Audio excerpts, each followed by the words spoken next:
chiropractor or physical therapist or some other treatment professional where they're working on your body and they're treating some kind of ailment or issue. And they may point out that, well, your right shoulder may be hurting, but it's actually your left shoulder that is experiencing the problem, or like they sense or feel the misalignment or the issue there. And I know I've had that happen, and I've learned that now when I go to the chiropractor and I go in with right knee pain, that it's probably something on the left side of my body that's causing problems, or just something somewhere else. And I want to talk a little bit about that, but more specifically to your mental health and what that might look like when it comes to compensation, overcompensation related to just more mental health type symptoms that we experience, and why some of those things are happening. And we'll work in some of the physical things as well. But today we're going to talk about that in the Cultivating Calmness podcast. So thank you for joining me, and we will get right to it.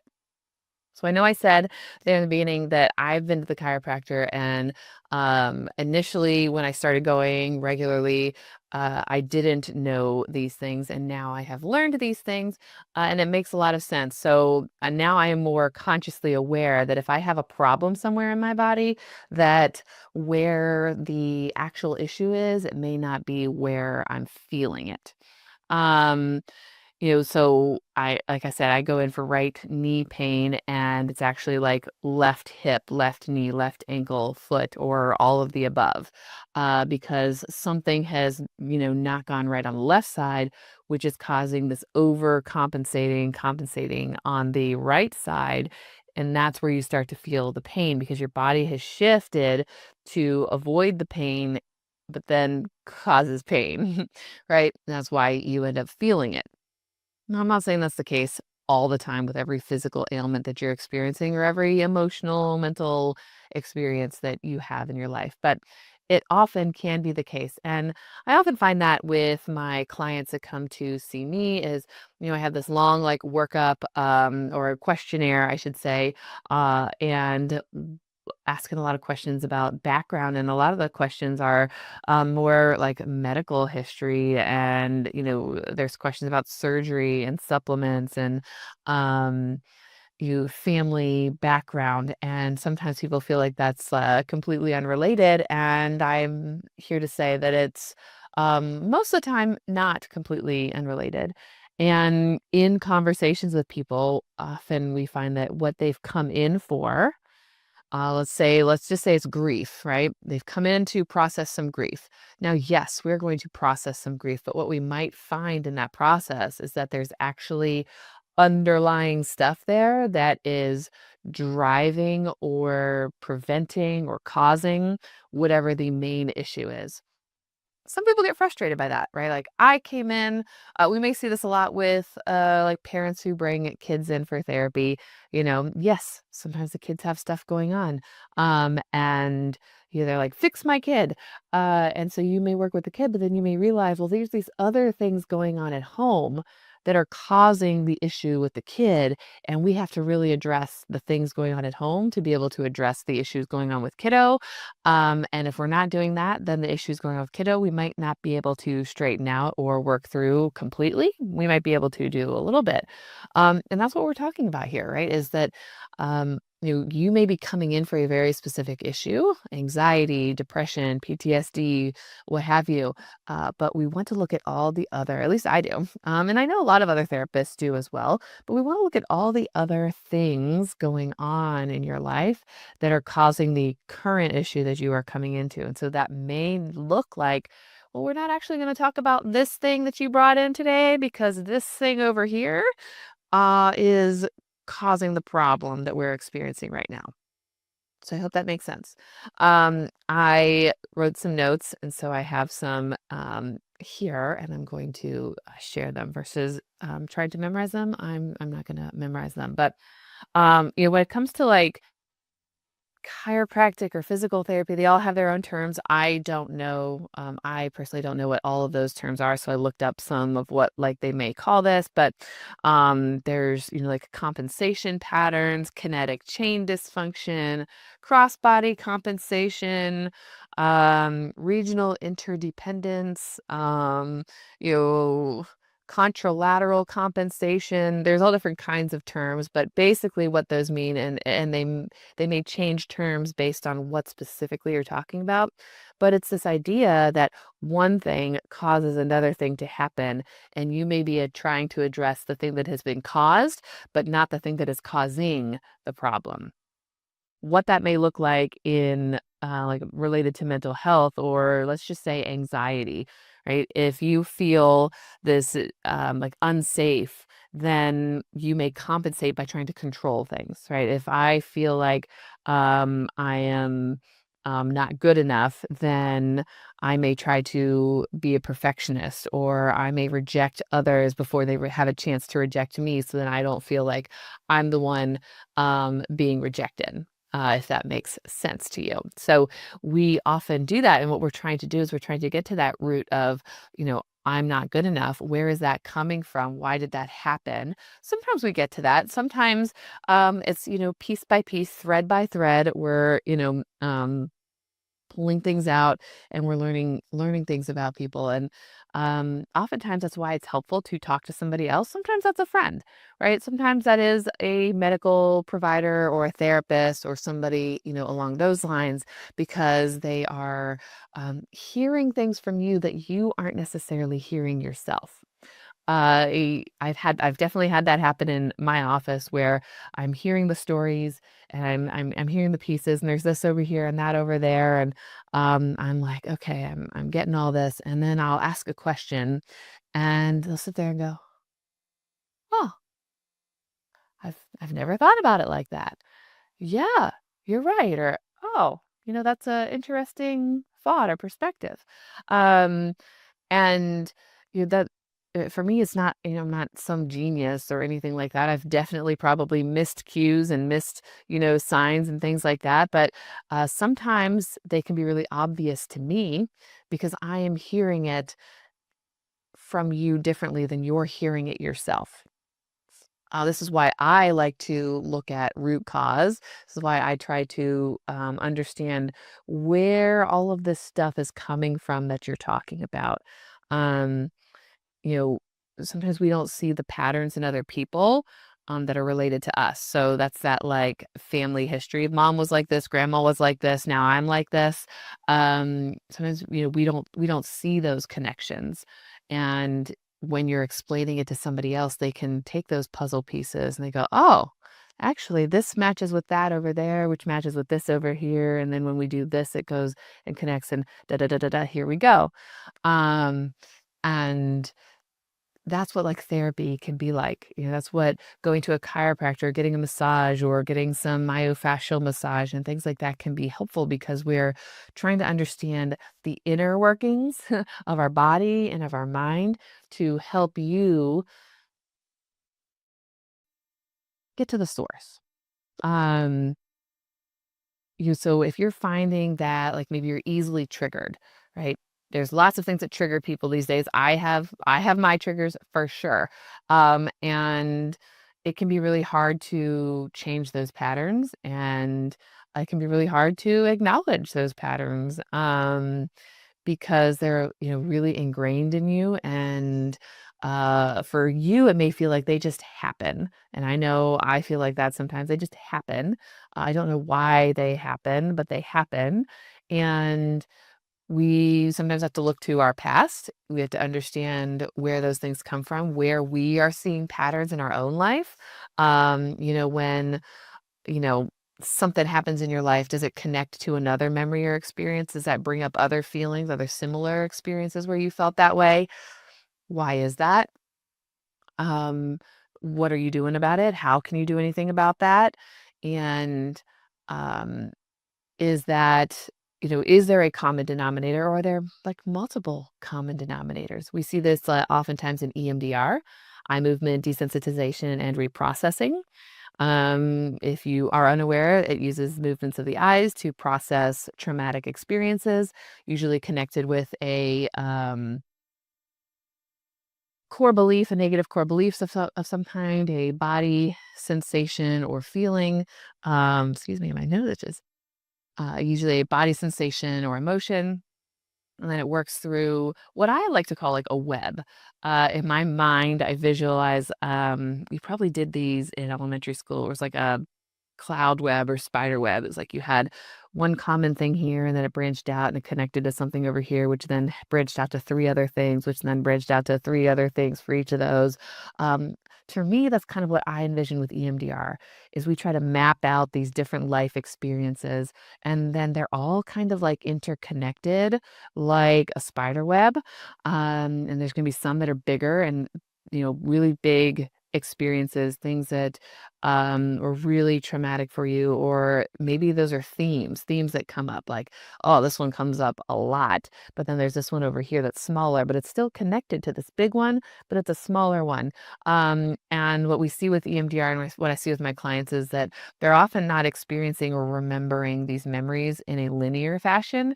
They tend to jump around, memories that they haven't thought of in years or didn't even know they had a memory of. They're like, oh, I don't know where that came from. I've never thought of that before in my life. Um, and sometimes we hit the same memory over and over and over again in different ways, because that memory, for whatever reason, is holding a lot of tension and emotion and belief for you. And that's what I like about EMDR is it tends to get to a root, or multiple roots, let's say. It's never just one. There's lots of different things we hold on to and we haven't fully processed, and EMDR can help you to do that. And it addresses some of those like things that came before that are under the surface, and aren't necessarily the things that you would come into session to talk about. So oftentimes, like people will come in talking about the issue of the week, right? Not the worst thing, but usually there's other things going on in life that brought them to therapy to begin with. But we're focusing on the issue of the week. This was really stressful. This was really hard, and we want to get back to like, well, where did all this come from? Are we addressing this issue first, or are we spending all of our time on the issue of the week? It was hard to manage this. I reacted like that, etc. And we can work on the coping skills for that. But, those things may continue until we address kind of that source. Where did those things come from to begin with? So when I talk about that compensation, how are we compensating for, or what are we doing to compensate for kind of those deficits we have in life? Sometimes through no fault of our own, right? It's just our life circumstances, the things that happened to us, the things that we experienced. And we have had to learn over time how to adapt, how to live with those things, those memories, those emotions, to a point where we react a certain way now, we think a certain way now. Um, Negative thoughts, that's a big one. And a lot of my clients have it. I have it myself included. So, I am not perfect. I do not have everything figured out. So, don't think that because we're a therapist or we're doctors or we're, XYZ that we have everything figured out. We don't. We have our own stuff we're dealing with too. But negative thinking is a big one. And that may be caused by a lifelong history of, negative things happening in your life. And you just learn to compensate by expecting the negative to happen. I had someone share with me recently that they always just feel like they're waiting for the other shoe to drop. So some good things have started to happen, but now we're afraid of the good things happening. We're afraid of hoping for the good things because it always seems like once the good happens, there's always this shoe that's about to drop, this negative thing that's about to happen and ruin it all. So they try to kind of compensate, or they prepare for the negative thing by not getting too hopeful, by not being too positive about the things happening in life so that they aren't as let down when the bad thing eventually happens. But I'm here to say that, we can do that, right? You can do that, but you're going to live life always on edge and always, expecting the worst.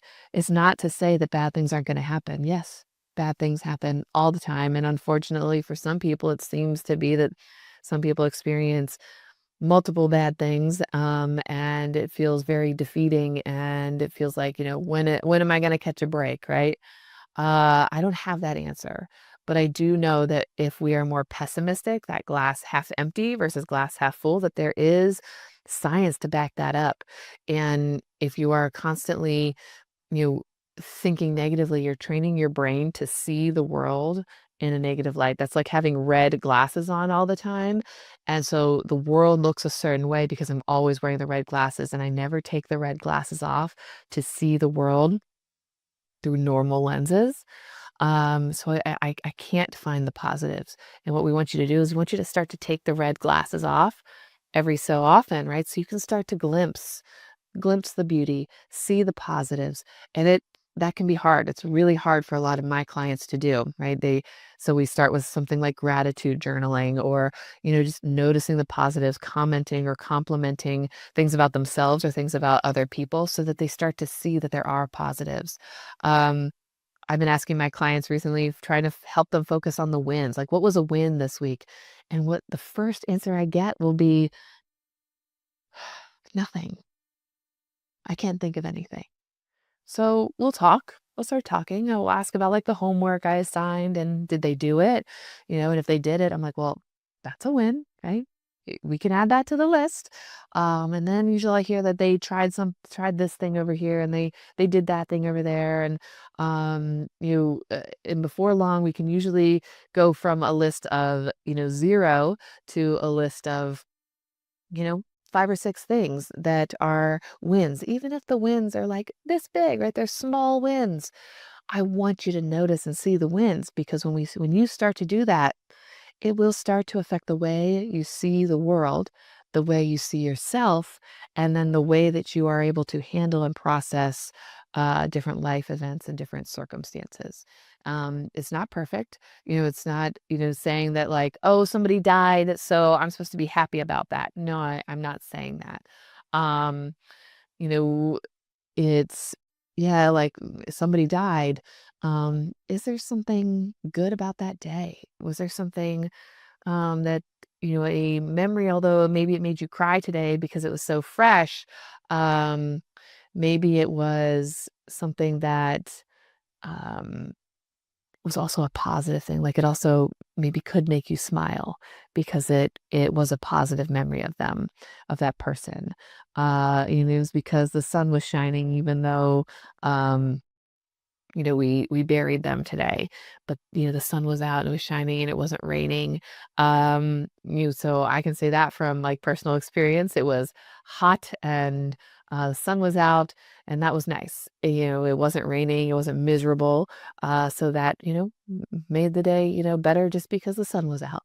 But not everybody feels that way, right? So it's something that is unique to you, something that's going to help you to be, see some kind of light within your day, within the moment.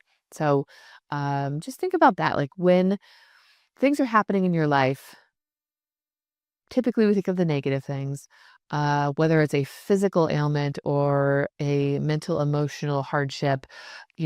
Where is that coming from? How are we compensating for that? Are we compensating with anger? Are we compensating with the way we think, the way we talk, with anxiety, etc.? And if we try to kind of back that up and address, like, where is that coming from? Would we have maybe more success with it than addressing the symptom itself? I've talked about this before. You have a headache. If you treat it with a Tylenol, that's your choice. Or even an herb, right? If there's an herb to treat the headache and make it go away, great. I'm glad the headache went away, but did it solve the problem? Right? If it's related to something you're eating, and you keep having that thing, then you're not really solving the problem, right? Um, so you want to eliminate the source of the problem. We can do that with counseling, but it's going to take time. It's not going to be a quick, immediate fix. Counseling takes time. Diet and exercise changes take time. They also take consistency. I have a bad habit of starting something and not necessarily always finishing, or doing really well and then tapering off. And we got to get back up on that horse and keep going because it is hard. It's so hard. So I'm there with you. I understand that making changes and doing things is hard. So if you are coming to see me, if you do see me, if you want to see me, just know that I'm there with you. That the change is hard and we can do it together, but it does take effort. It does take, making changes, and those changes can be really difficult. And sometimes it's choosing between the what is the least hard, or what is it? The least worst choice. Sometimes you have two choices and they're both bad choices, and I don't want either one of them, and I don't want the consequences of either one of them, but which one is going to be the least bad? And sometimes that's what we're faced with. Which is the least bad option here? And you go with that one, just knowing that that's going to be a tough road. It's going to be hard, and we're going to get through it. Because I want to, because I can, because I need to. So whether, again, you're talking about counseling, you're talking about mental health, you're talking about physical health, there's often more underlying causes. There's that compensation factor. What is happening that is leading to the symptom you are seeing? And is there something deeper or else that we could be addressing there? So those are my thoughts for today. Just wanted you to think about that. It was on my mind and I wanted to share it with you. So thank you for joining me today. We'll see you again next week.